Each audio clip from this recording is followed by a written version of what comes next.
Hi, I'm Dr. Bertice Berry, and I want to tell you a story. I'm learning to ask for help.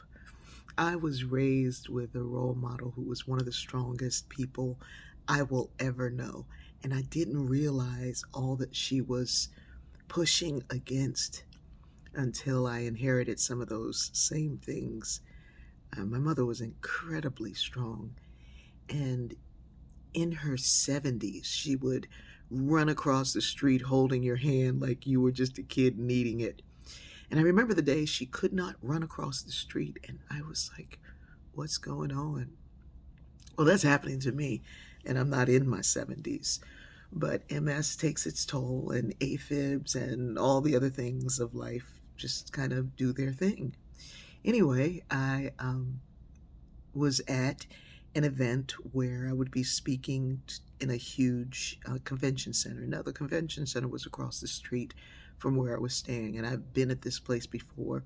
I've spoken at that convention center many times, and I've jotted across the street and gone way, way, way in and found where I was supposed to be. I can't do that anymore. I can't do that anymore. I can't do it now. Anyway, one of the event planners, the main one, who was an amazing woman, met us in a car that was taking us there, and the driver was a little perturbed that it was just across the street. And so I said, well, it's just across the street to you, not to me. And the event planner turned around and said, it's not close. It's not hardly close. And so we were to go way around the building, way, way in the back, and then up, through security and up a dock.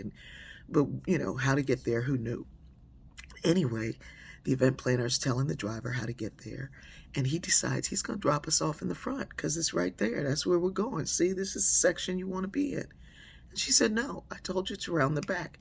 He said, well, you should have said that ahead of time. I said, she did. She said it 3 times.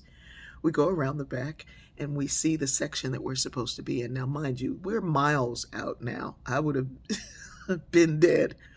And by the way, you can't save time, but you can conserve energy.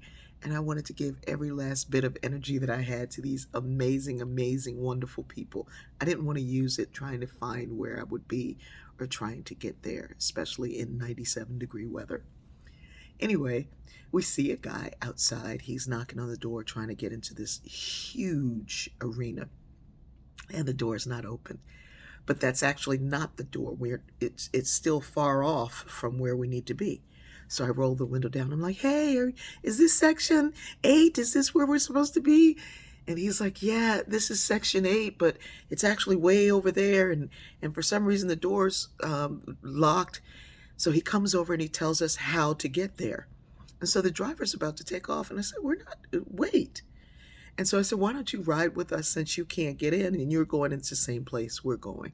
Turns out he's on our crew. He's the head projectionist and head of the union and the whole business. But the driver is like, we don't know this guy. And I'm like, we don't know you. And you're not trying to take us to where we want to go. So he knows actually how to get there. The driver is still trying to go somewhere else. But this guy is like, nope, we're going to take you to where you're going. This is where you need to be. Da da da da da.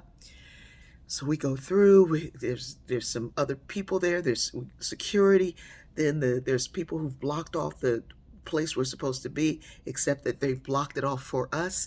He drives us right up to the door. I get inside. There's a cart for me to like drive, one of those little automatic scooters, which nobody should let me on. This arena is, even walking from the door to where we need to be is long, long, long walk. But I decided to do some donuts on the way, which was pretty fun and cool. But how auspicious to find this young man who could guide us to where we needed to be and was a part of the day and a part of what we were going to be doing. And when we got in, we were already late trying to find the place. Here's what I want to say about this. We all need help at some time in our life. And sometimes the people we think who are there to give us the help decide you don't really need any help. And the folks who are just strangers along the way are there to say, I'm here to help you. Let me help you. I hope you hear in this story what I'm saying. That the people we could be afraid of, suspicious of, uncertain of, will offer support and assistance when the folks who see you, know you, are there for you because you hired them to be, choose to not see what you're going through. We're all going to go through something. You're not going to leave this space having not done so.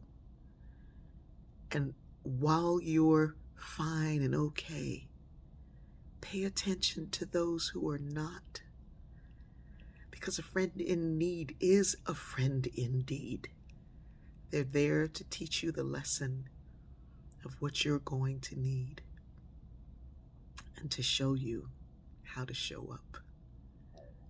I love you.